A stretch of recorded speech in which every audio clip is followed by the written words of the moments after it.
You came back. You came back. You came back. What Disney movie is that from? Trivia. Put it in the comments. You came back for round 2. You came back for part 2. I'm so proud of you. I'm so proud of you. Now, if you're just stumbling upon this and you have not checked out part 1, that's okay. But you can just catch that one right after this video or vice versa. But you need both if you want to really nip people pleasing in the bud forever. In our last video, we left off at number 4.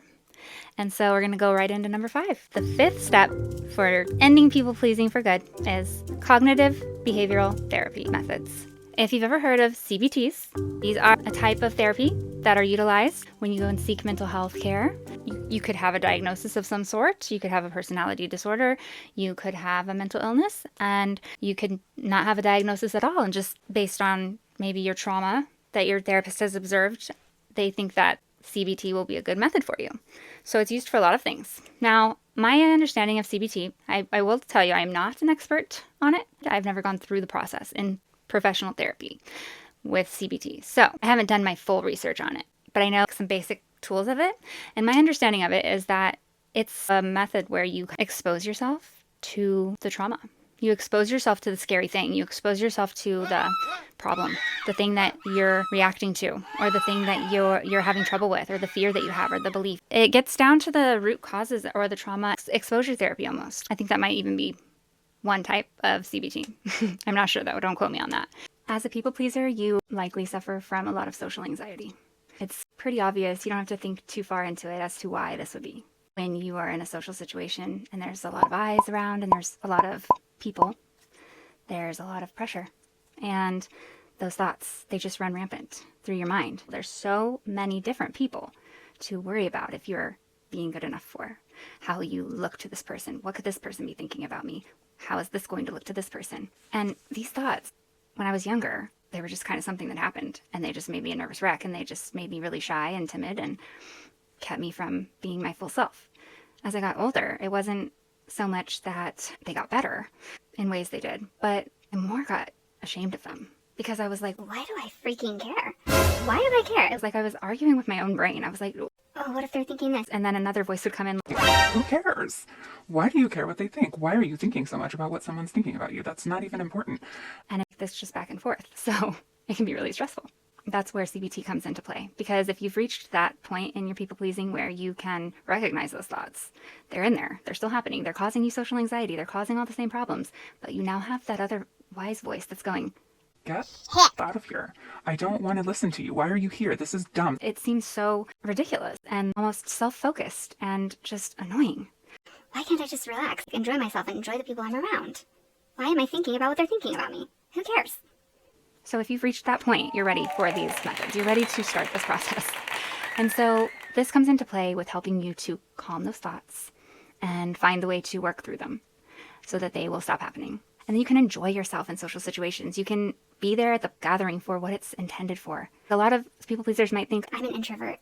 I get really drained in social situations. Well, it's not just because you're an introvert if you're experiencing people pleasing. It's because you are emotionally exhausting yourself inside by trying to make sure that you are everything for everyone and not looking weird, not coming off like to offend anyone and making sure everyone's happy and like all this just, it's so unnecessary. So this step is going to help you with those interactions. It's going to help make socializing an enjoyable thing that doesn't leave you completely worn out, that doesn't cause you to have to put in so much emotional energy every time you do it and have you thinking the whole time like, oh, I gotta get out of here. When is it? Is it almost time to get home? I need to get home. I need to hide in my room where I don't have to be everything for everyone. I can just relax. But then you're lonely. You're like, I wish someone was here. I wish I had someone to talk to. It's a cycle of ridiculousness. We're going to talk about 2 different types of cognitive behavioral therapy. The first one is called thought records, and that's where you examine your thoughts and you can challenge if they're true or not. It's kind of like when you find the self-limiting belief, the first step, you challenge it and you say, Can I be sure that this is true? It's the same thing. You're just going to question the belief, or you're going to question the thought. You're going to question what you're thinking people are thinking about you, some opinion they might have. And you're going to find out if it has any validity. You can say, can I be sure this is true? Is a good one that we use for our self-limiting beliefs and for our auto-suggestion and reprogramming of the subconscious mind, which is secret. It is like literally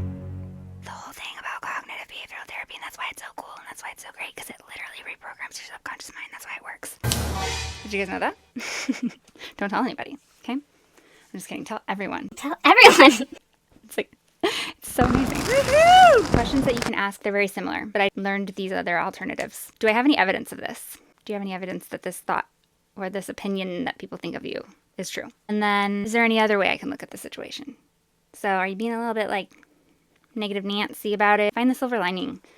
Flip it to the positive. Think about the good side of it. One of the top reasons that socializing with people is so draining for the people pleaser is because of the thoughts that are going through your head, of what other people are thinking, or it's this constant present notion that someone's staring at you, or any move that you make is under a microscope of someone, or that things that are happening have to do with something about you. And I hate talking about this, but it's true. It's a lot where a lot of my emotional energy was expended throughout my life. And it's so daunting and it's so terrible. It tears you apart from the inside out. So it's just so not worth it because no one's really doing that.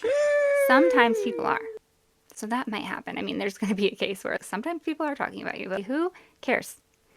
And most of the time it's not happening. For an example, let's say you go to a gathering and you are coming out of the bathroom or something and you go around the corner and what you hear is a part of the conversation of something that you were already kind of worried about.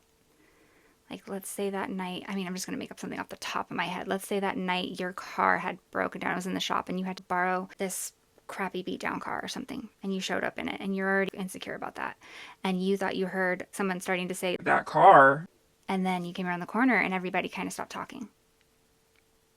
So then you instantly, as a people pleaser or as someone who is unsure of themselves, think, Oh my god, they're talking about the car that I came in. They're talking about me. They were just making fun of the car that I came in. I knew it. I knew I shouldn't have driven that car. and then you feel so out of place the rest of the time you're there. You're suddenly even more aware of yourself, like that you're there and like everything that could be wrong with you. You're aware of how you're standing. You're aware of how you're breathing. You're just anytime, you're just so uncomfortable. You're so uncomfortable and it just feels like there's like a laser pointer of like eyeballs on you. It's just so intimidating. From that point on, you think they're literally just chatting about me. So everyone's talking about me. Oh my car is the most embarrassing thing that ever happened.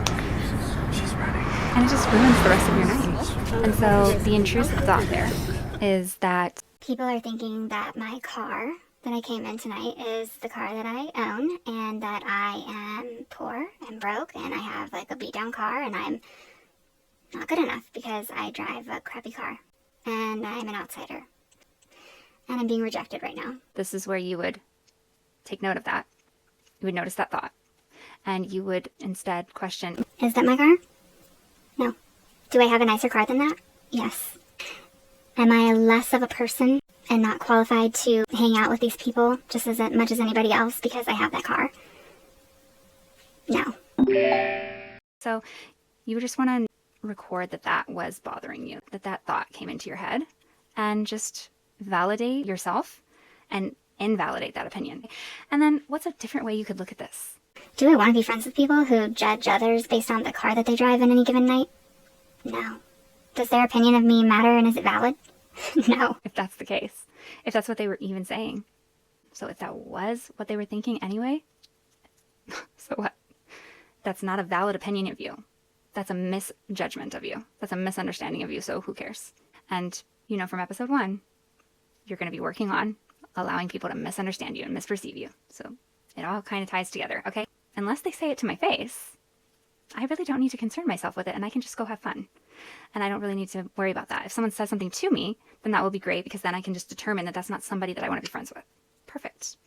Don't have to waste my time with those people.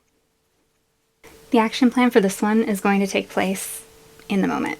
So in the midst of having an intrusive thought such as this one, when you're in a gathering or at a social situation, even in any social interaction really. So anytime you're interacting with another person and you have one of these thoughts, you're going to question that thought and question its validity and try to spin it to see it a different way, in a more positive light. What could be happening there instead? Or if that was a real opinion that this person was having, how you could spin it to the positive. Okay? And then the second half of that is you're going to somehow record these. So I know maybe if you're out in a social situation, that might be rough. Might be kind of hard unless you're just going to whip out your phone and jot that down, which is totally fine. I encourage that. Otherwise, do your best to remember what they were when you get home or in a space where you can do that, or go to the bathroom and do it. But somehow get a record of the ones that keep coming up for you. And then you want to trace them back to your self-limiting belief, the I am statement that's fueling that thought. So in the moment, you're going to practice thought records by questioning the validity of it. And then you're going to get rid of it permanently by following the process of autosuggestion that's in the subconscious belief video that I've referred to many times.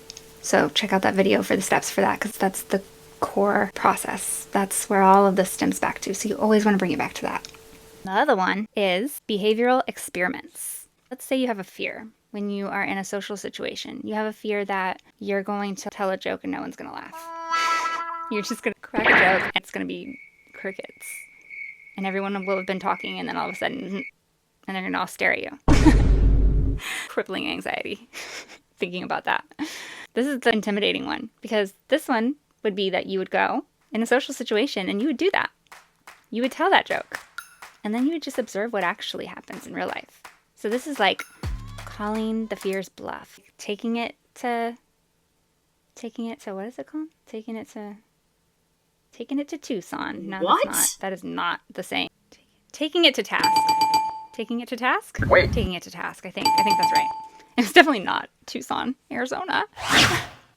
Why? Why? So it would be something that you're afraid is going to happen, and then you just actually go try it.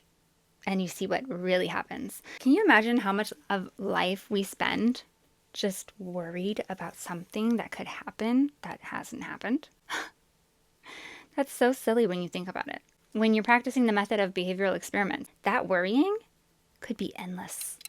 You could spend so much endless time on that worrying about that scenario, when you could just go do the scenario. You could just make that happen and just see what really happens. So maybe you don't have anything to worry about. Maybe you do, but maybe you don't. And all that time that you would spend worrying about that every time you go somewhere, thinking like, I really want to tell a joke, but should I do it? I feel too nervous. What if no, you can just do it. It sounds really scary, but you only have to do it one time. And then if it ruins your reputation forever, then don't do it again. That's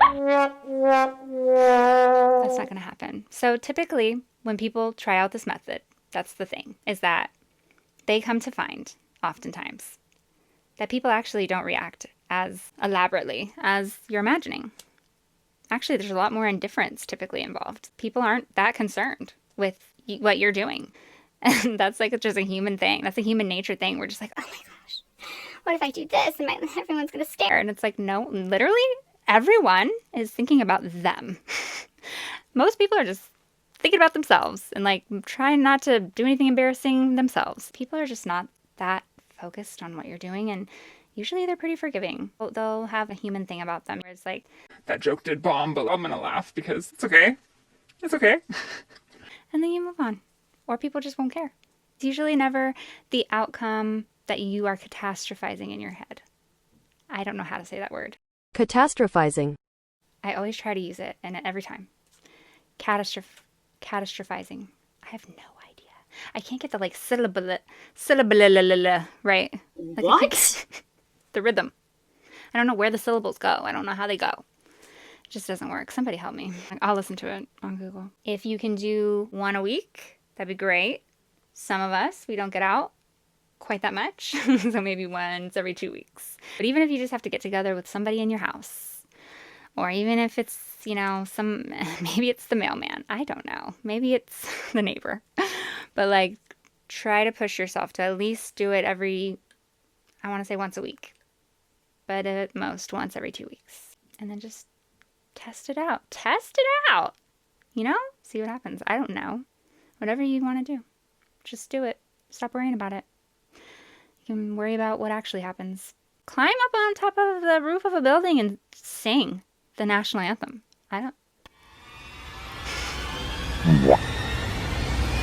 Please don't do that. Don't follow the last part. Moving on to number 6. Number 6 is going to surround affirmations and self-compassion. So we all know what affirmations are. Those are those little beautiful little phrases that we repeat to ourselves and we say, I am so great, I am so lovely, I am so amazing, and I am going to be one with the universe today. I am going to just spread love all over the world.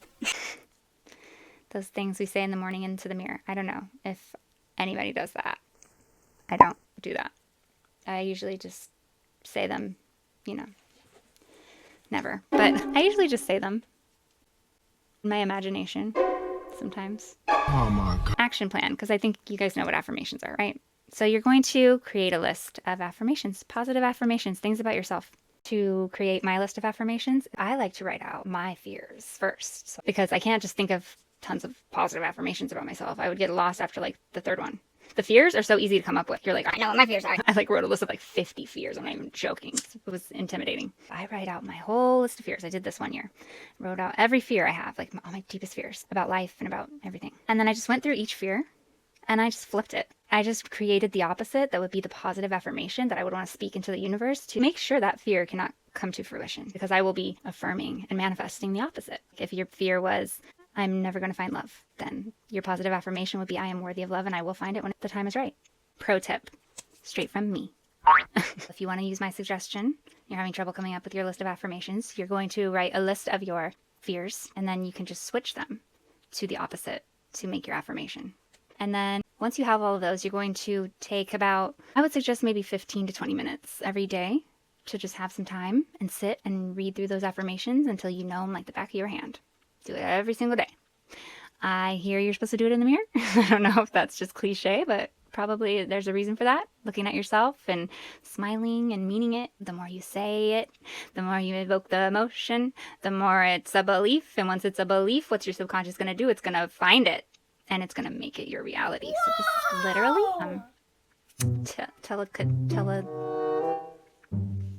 you can control everything with your brain. I'm kind of like making it funny, but you low-key can. It's how it works. It's the law of attraction. It's the law of attraction and it's real. Whoa. Self-compassion is all about taking that biased lens off of your eyes and off of your mind and treating yourself like a person out here in the world that's outside of yourself. Treating yourself and seeing yourself like you see others that you care about a lot, like your best friend or your closest family member. You're going to treat yourself with that same consideration, that same compassion, that same understanding, and that same grace. Give yourself a break and see yourself through some loving eyes instead of our often a bit tainted eyes that we look at ourselves with too much criticism and too much harshness and hold ourselves to a high standard that's just rigid. You want to also take maybe 5 minutes and reflect on your day. Ask yourself, Was there any time I was unkind to myself and I owe myself an apology? Was there any time that I was a little too rigid and I owe myself some forgiveness? Or did I kind of fall into a belief that I know is one of my old crappy ones and I gave into it? and then I want you to show yourself the same compassion that you would share to a friend if they were there telling you that this happened to them. How would you comfort them? Comfort yourself that same way. Hold yourself in the same regard that you would your closest loved one. Treat yourself like a human being that you would treat in the world, because you deserve it and you don't treat yourself as good as you should. People pleaser. Recovering people pleaser. You're in recovery. Okay. If you need some help reining in some of that self-compassion, you can check out this mindfulness and self-compassion guided meditation on my channel, and it will help to walk you through that and kind of learn how to bring that into your life. If you don't see the link up in the top right, you can go into the description and the link will be there for you. We are at number 7, y'all. Number 7 is strengthen your interpersonal relationships. What are some of the most essential players in your people-pleasing habits?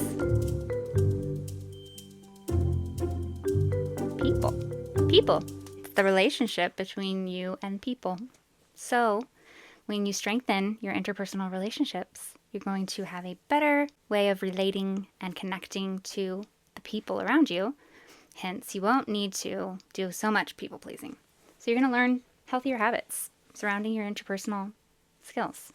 And one of those is going to be a big one. It's the big B, okay? It's not that B. Well, I might be that bee. I'm a rabbit. No, it's not that bee. It is boundaries. Boundary. Hard boundary. Whoa, this is a boundary for me. Watch out. This is my boundary. Boundaries. Now, if you have watched many of my episodes, you know exactly who I go to for all things boundaries. And that is Melissa the Boundary Lady. I love her. And she's literally called the Boundary Lady. She's amazing. She knows all about boundaries. She knows every boundary that you could ever want to have. If you haven't read this book, you should definitely read it. It's great. I listened to it and I loved it. It was so useful. Such good information. So specific. So applicable. And something that Melissa Urban always talks about is that boundaries are not supposed to be walls. They're not supposed to be barriers. There's a lot of people that have trouble setting boundaries and feel really guilty about setting boundaries, especially people pleasers. It's because they have this connotation in their head about a boundary meaning a strict wall is there. We're trying to keep you out, trying to keep you away from me. I'm trying to push you away because you can't cross this threshold. And that's not what boundaries mean in this sense. So a boundary in a relationship is to facilitate the relationship to be better. It's to teach someone these are the areas of the relationship that it's going to cause us to go in the wrong direction.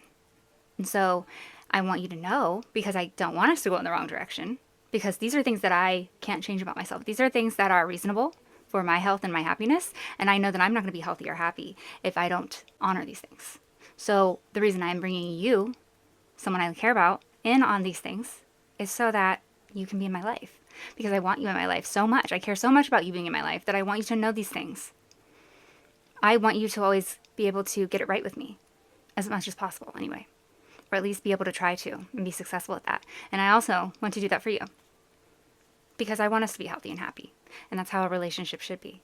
If someone's telling you about their boundaries, that should feel really inclusive. That should feel really caring. Because that's a person who knows who they are. And they're using self-consideration. And they want you to navigate the relationship successfully. They want you to be good at it. Someone who isn't letting you know about their boundaries, but just getting angry at you for things that you didn't know what you're doing wrong. That's not someone who's helping you to get it right for them. That's not someone who's aiding in a healthy relationship. So boundaries are very healthy. And the more you can communicate them, the better. And so I'm not going to spend a lot of time explaining all the parameters of boundaries here today, because there's so much to get into. And honestly, you might as well just read Melissa Urban's book, because it's actually exquisite and perfect. So why would I? You know? Some basics are that boundaries are about you, not telling someone else what they need to do. It's about what you're going to do. And then setting an expectation of what you are going to need to do if that is not something that can happen. You set boundaries in the positive, not the negative. So you don't say, I'm not going to put up with this anymore. You say, I really like it when you da-da-da. To be happy and healthy in this relationship, I really would love for us to do this. I think that would make us happier and healthier and more connected. things like that.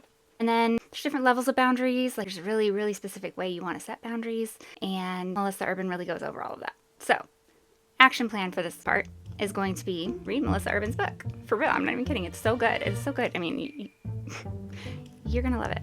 You're going to love it. It opened my eyes. I didn't really know much about boundaries at the time when I found the book.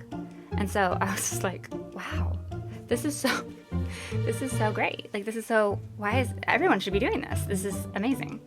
And it taught me a lot. It's a different way to look at things. I think boundaries are pretty popular now. But at the time when I found the book, I was like, boundaries. Boundaries, like I just still thought a boundary was like, a block. So definitely read the book. And then I want you to do an evaluation of your relationships in your life. And I want you to pinpoint some areas where someone's making you a bit more anxious than you need to be pretty frequently. Or someone's making you feel uncomfortable. Someone's crossing a boundary that you haven't set yet. And then when you identify those, then I want you to set them. You want to set some boundaries, okay? Okay. Now, the first time I had to set a boundary with someone, after I learned all this and I learned all the lingo, and I was like, okay, I know exactly how to say it. I know exactly how to do it. I'm so knowledgeable, obviously, about this now. I'm like an expert. So I'm going to go set my first boundary, right? Oh my God, it was so scary. It was so hard. I was so flustered. I was like, blah, blah, blah. So you're going to do this. You're going to practice this. I want you to find at least 2 places where you should probably set some immediate boundaries. And then If you're feeling real daring, you can go ahead and set both if you want to go ahead and do that. But for now, I want to start with just one, just the most pressing one. I want you to go all the way through to the end and set that boundary with that person and reflect on how that goes. And now if you do this, I would be very interested in hearing how that goes. What kind of boundary you set, who you set it with, and how it turned out in the comments. Or if you've already done one, like recently, if you have a boundary that you set with somebody and it either turned out really horribly or it turned out really amazing, better than you thought, please share in the comments right now, okay? I love that stuff. So interested in that. The last thing I want to say about interpersonal relationships and strengthening those as a people pleaser is that a lot of times people pleasers' anxiety comes from thinking that we're going to miss out on an opportunity to get it right for somebody. We're not going to be sure to anticipate what they really needed. And we're always on edge. There's people that just, have you ever had people around you that are just, they seem like they're constantly asking you, What's wrong? Do you need something? Are you good? Are you okay? they just can't ease into hanging out and trust that you're fine. Have you ever been around somebody like that? Because I definitely have. And I know people pleasers can be like that sometimes, and that's an extreme example of it. But there's a bit of that energy sometimes with people pleasers. And that anxiety stems from a time when that was just the only way you thought you were ever going to be like okay in the moment as a child, is if you were being of service to somebody. You thought you had to be of service or you weren't going to be accepted. That you didn't think that anyone was going to want to be around you unless you were benefiting them. Whoa, whoa, And that's so sad. I hate that. So the way to heal that with your inner child is to make this pact with people. This is super useful in romantic relationships, but this is useful in all relationships. This is literally a cornerstone I now live by. In my future relationships, this will be a requirement. I will speak about this on my first dates. So you make a pact. I will always say what I mean when I'm speaking to you, and I will mean what I say. So I know that sounds so simple, but what it means is you're both under the understanding that if you ask me a question, like you come to me and you notice that I'm a little bit bad mood, right? And you say, What's wrong? and I say, Oh, something's just irritated from work. and then you say, Okay, so there's nothing wrong between you and I, right? You're not mad at me? and then I say, No, it's nothing to do with you. It's just work. we have the agreement that I absolutely mean that. That means the first thing that comes out of my mouth is going to be the true answer. I am not going to pretend I'm not mad if I am mad. I'm not going to act like I don't have anything that I'm upset at you about when I know that I do. I'm not going to say, Nothing, I'm fine. if it's not fine. So you never have to interpret what I'm saying. You never have to crack a code. You never have to solve a mystery. You never have to be worried about if later on there's going to be some type of retaliation because you didn't pass the test. You don't have to play games. The relationship is just an understanding that if I ask you something like that, you're going to give me the truth. And I don't have to sit in any bit of worrying.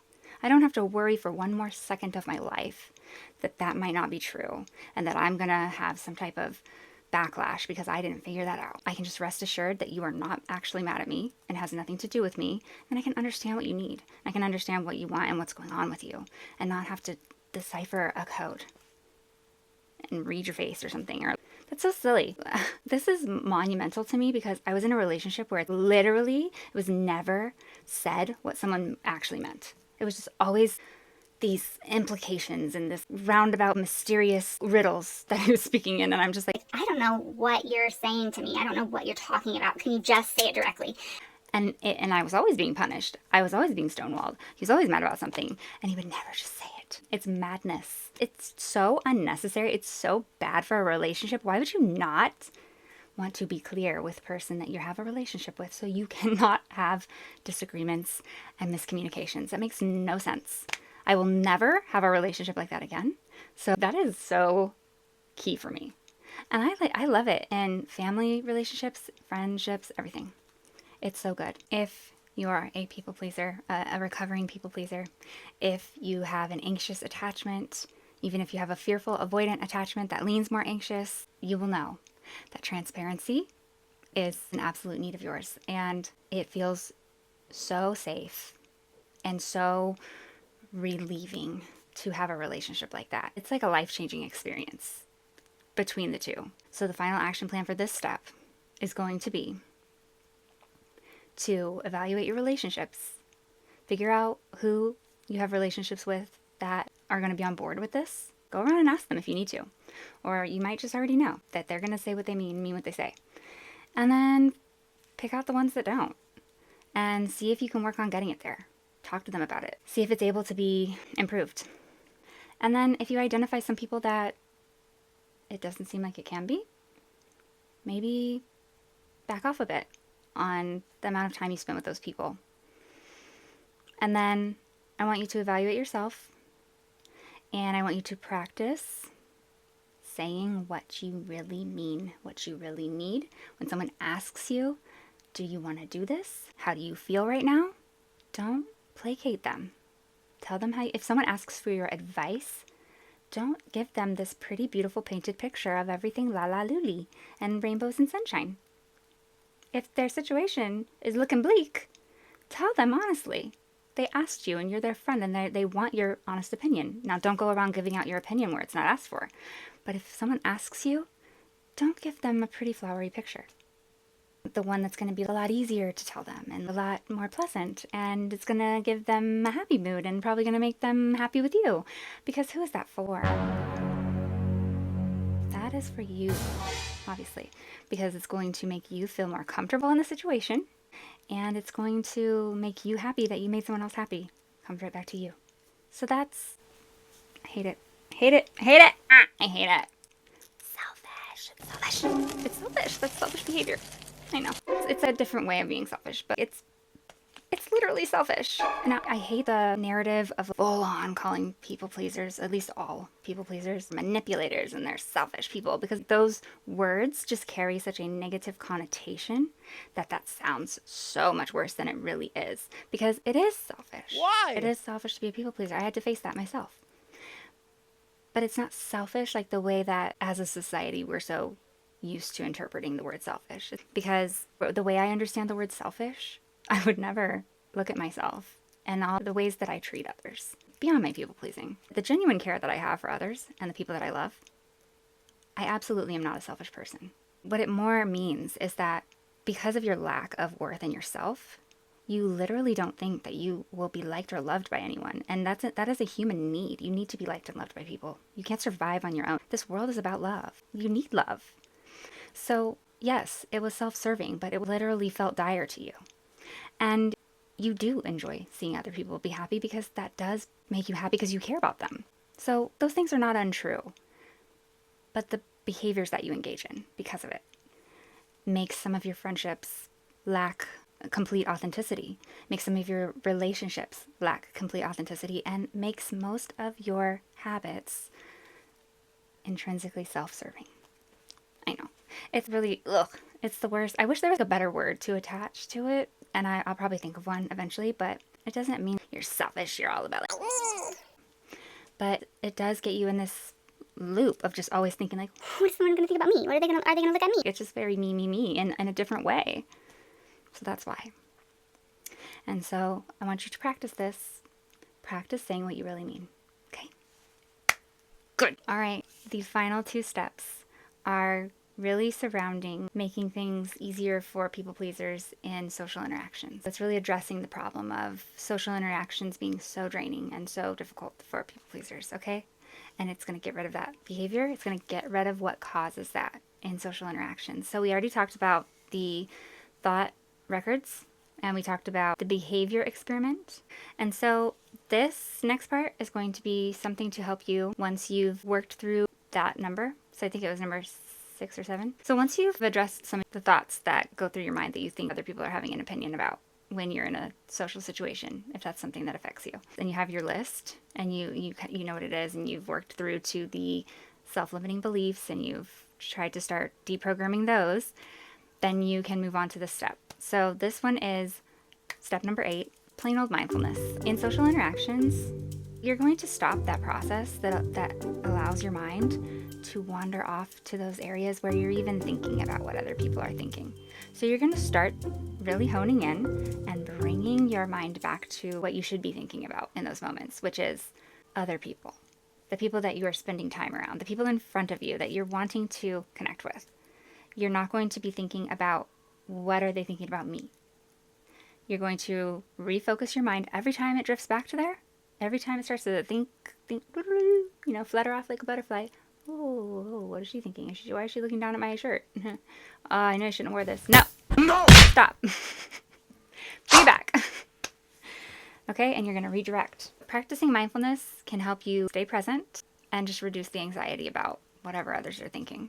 I think mindfulness has been getting pretty popular with most people, even those that aren't that interested in it. You've probably heard of it over the last few years or so. It's become really prevalent. People are talking about it, even if you have an Apple Watch. It's even on there. So mindfulness is just being present in your mind, realizing what your mind is thinking about and being in control of that. Not letting your mind wander off to la la land.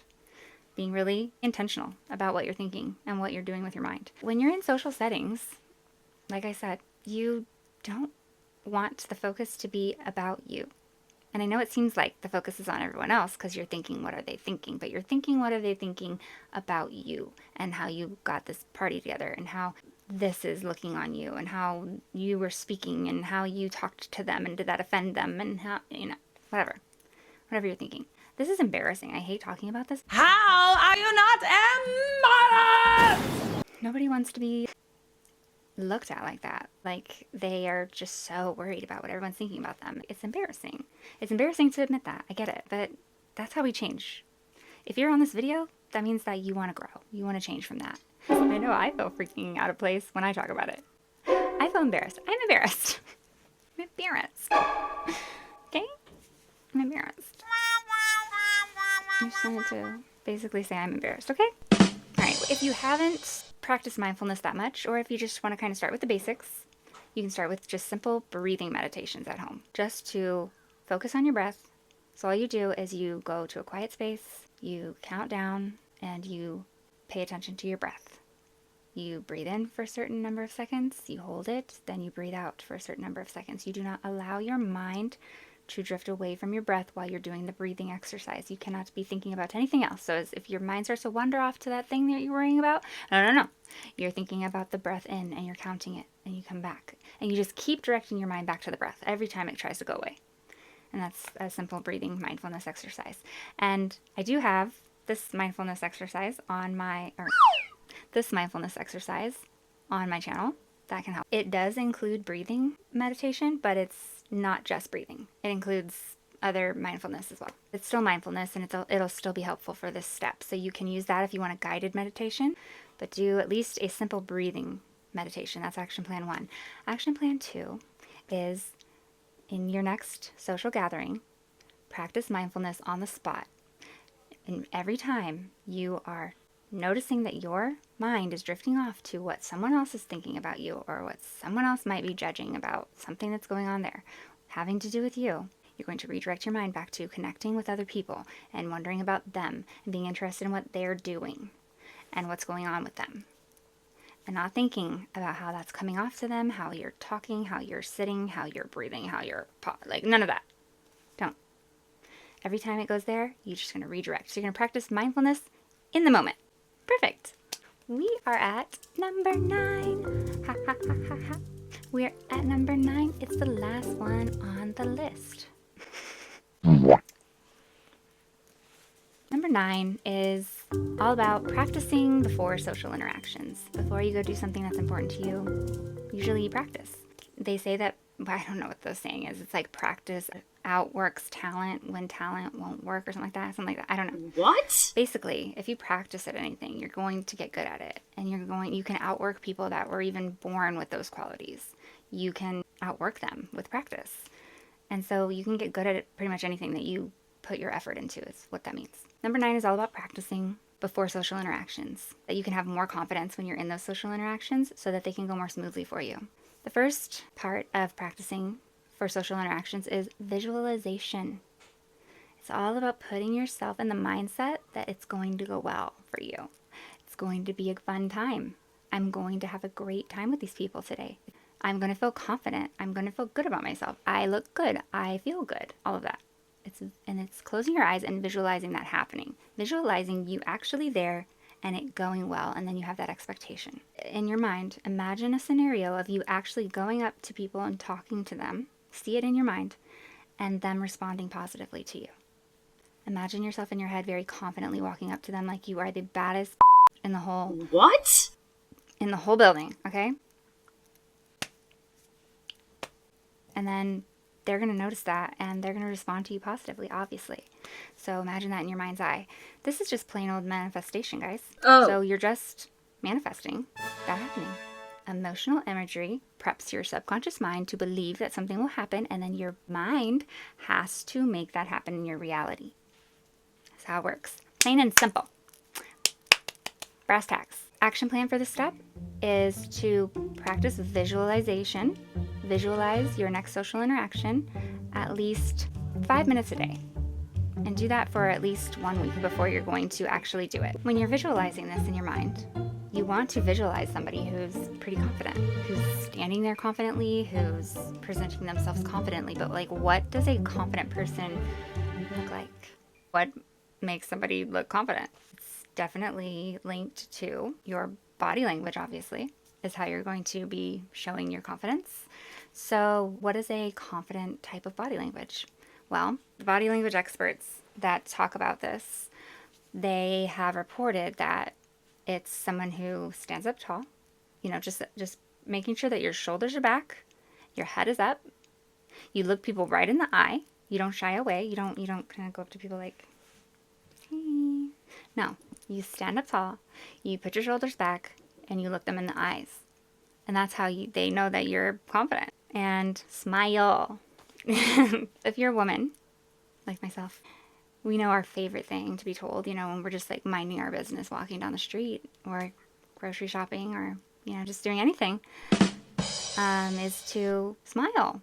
You know, when someone just stops you and they just want to tell you that you should be smiling. Hey, hey, smile. Hey, smile. Like, Pardon? and they're so proud of themselves. They're so proud of themselves. Like, they said something so enlightening. They just made your day. Or when they're like, You look way more beautiful when you smile. it's like, thank you. I mean, okay, sir, that I don't know you, but okay, I guess if that's what you think from seeing me for 2 seconds. Also, what if I'm not happy right now? Ha! You know?